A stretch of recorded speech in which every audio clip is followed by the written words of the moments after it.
Bonjour à tous et bienvenue sur la chaîne YouTube Weather Analyzer. D'après la dernière mise à jour, le JTWC a fait passer Invest 99S au stade de tempête tropicale 29S dans la matinée. Le système se trouve vers 11,4 degrés sud et 73,7 degrés est, avec des vents de 35 nœuds et des rafales jusqu'à 45 nœuds, en déplacement vers l'ouest-sud-ouest à environ 4 nœuds. Les services météorologiques de Maurice indiquent encore le même système vers 11,8 degrés sud et 73,4 degrés est, soit environ 1940 km au nord-est de Maurice et 1420 km au nord-est de Rodrigue, avec une pression centrale de 1000 hPa et une dérive vers le sud-ouest. Les services météorologiques de Maurice ajoutent clairement que le système évolue dans un environnement favorable à un renforcement supplémentaire.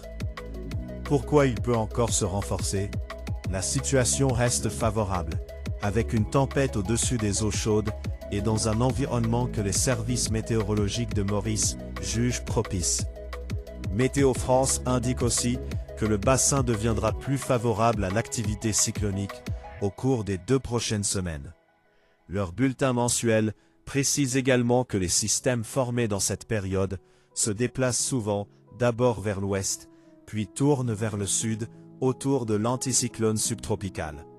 C'est la courbe classique qui limite souvent le risque direct aux Mascareignes plutôt qu'à un impact plus loin vers l'ouest. Mon avis sur l'intensité est le suivant. Le scénario le plus probable reste une tempête tropicale ou un cyclone de faible intensité. Un renforcement plus fort reste possible si le cœur interne se resserre rapidement. Mais je considère cela comme le scénario maximum plutôt que comme le cas de base. C'est une inférence tirée de l'intensité actuelle de 35 kT, de l'environnement favorable et du fait que le système est encore relativement jeune dans sa structure. Concernant la menace directe pour les îles, Maurice n'a pour le moment aucun avertissement cyclonique en vigueur.